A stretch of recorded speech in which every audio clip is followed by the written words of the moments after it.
look at social services as being the bad guys. And we receive so much negativity. But what I want people to understand is we want those children to be with their families because guess what? We have to find somewhere for them to live. Right. So our goal is not to punish or penalize that parent by keeping their children and saying you can never get them back. That's not our motive at all. That's not our goal. Our goal is to return those children home with their families with the hopes of that the parents are going to get the help that they need. Yeah, and I think that's an excellent goal. Can you tell me approximately how many children are in foster care annually? Do you know about? Annually, it's usually about 200, I would say 210 and annually. How about like currently? What have you got? Do you know currently how many there are? I believe it's 142. That's right, you just 142. Said. Right.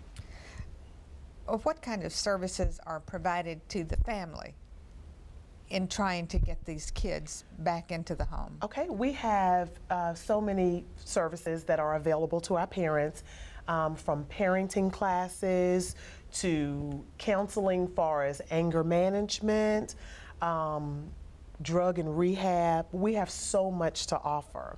And we have services to help the families so that they can become better, so they can correct some things that are, not so good for the children's, for the children in their environment. Right. On the average, how long is a child in foster care? I mean, I know it differs depending on the situation with the kid, but just sort of an approximate 13-month timeline. Okay, so there is a... Yes, ma'am. 13 months. And what happens at the end of those 13 months? Well, if the parents have completed all of their services and the child is ready to go back home, in that 13-month time frame, that child goes back home with the parent. What happens if you can't return a child? If we cannot return a child home, usually they will look for a relative placement. If that does not work out, then that child goes up for adoption. Okay. And is the adoption done through you all, or is it there's an agency that works with you? It's done through social services. Social services. Yes, ma'am. Okay, that's good. I imagine that specific groups and people make annual donations to you all, to social services in general, not just for the Christmas fund. Do they do that? Not to my knowledge. Okay, all right. Not to my knowledge. I didn't know if that was that way or not. What is the best way to get information regarding any social services program? You can always visit our website, and I believe that's www.cityoflynchburgva.gov, and there's a couple of links there that you can log on to that will get you the information that you need. Tell me, what age groups do you deal with, with the Christmas program as well as just in foster care? Wow. The age group could be from 2 days old to 21. Didn't realize that well, of course, if a child is not in a good environment, regardless of the age, I'm sure that they would take the child. Right. That's correct. It's like you said, you all do come off looking like the bad guys sometimes. That's right. And what you are there for is to help. That's right. Are there enough people willing to be foster parents to meet the needs? Oh, I'm so glad you asked that question. I am so glad you asked that question, Linda. We are always looking for foster parents, good foster parents, good homes for our children. And I feel very comfortable saying this, that we are in need of African American homes. We are not, what's a good word? Let's see. Let me just say that we are in dire need of African American homes for our children. Do you find that more African American children are in foster care? Or is it pretty much equal? It's pretty much equal. Yes, I would say it's equal. It just, it's just interesting that we worked, our club worked with some kids who were in sort of limbo, waiting for to go back to the home, trying to work that out. And we found it rewarding to us to work with those kids, but your heart really goes out to them and what what they're for future Christmas programs. Do you have plans? I mean, I know that you're fairly new with this. Aren't you fairly new with this program? 4 years. 4 years. And you've done so much to make this a more viable program. Do you have long-term plans? Go ahead and tell us.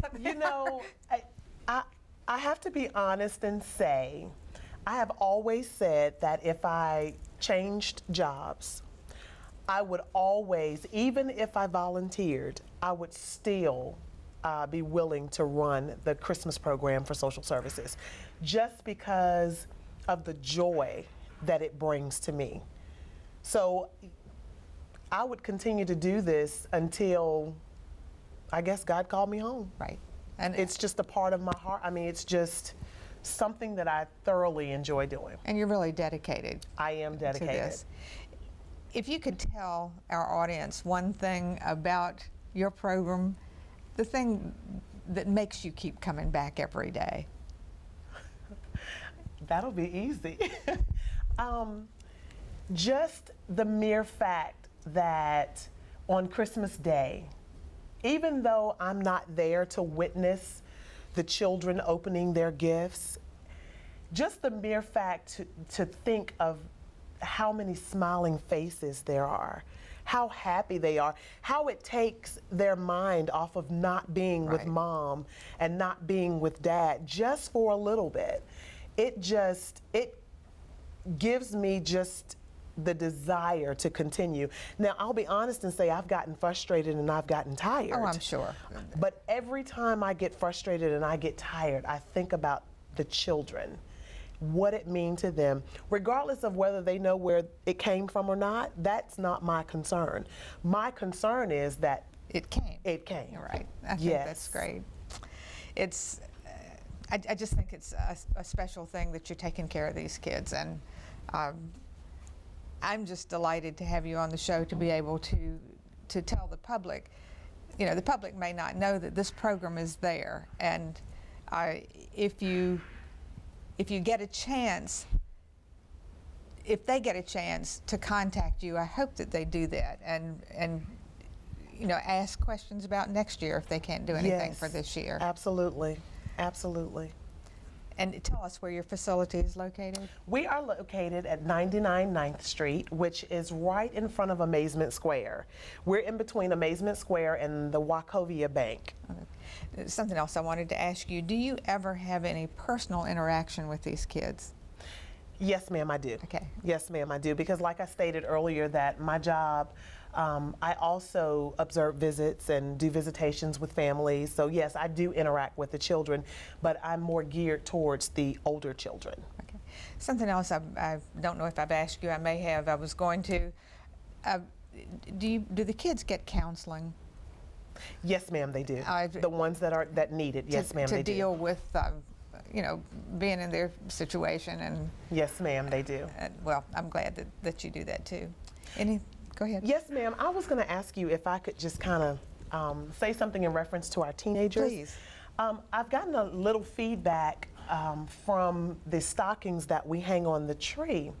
Sometimes our children they're 18, and we don't exclude them because they're 18. So I put their name on a tree as well. And usually it's a gift card, but people have had concerns. Well, they're 18, but they're grown. Well, I disagree. However, they're still in our custody, and I don't think that they should be excluded because they're 18. I don't either. And a lot of times they have special needs, and they're low-functioning children. So to say that they don't need a gift, that's far from the truth. That is. So I want those of you that plan on going by Starbucks, and I know that you will, I'm excited about it, don't get discouraged if you see a 16, 17, 18, maybe a 19-year-old child on that tree. Go ahead and be a blessing to them. Don't let that discourage you. I just want you to know that we can't exclude them because they are part of that 142 children that we talked about. Right. Well, Valerie, I think that what you do is an exceptional program, and I'm glad to have been a part of it in some way by making donations for 25 years to you all. I thank you so much for being my guest, and I hope this does bring in some extra late gifts for you all. Thank you so much for having me. Right. I hope you've enjoyed tonight's show and will consider remembering the Foster Care Children's Program for Christmas. My next program will feature Kimberly Feldkamp. She's the Communications Coordinator for the Presbyterian Home Family Services and Family Alliance. Thank you so much for watching. Have a wonderful evening. Good night.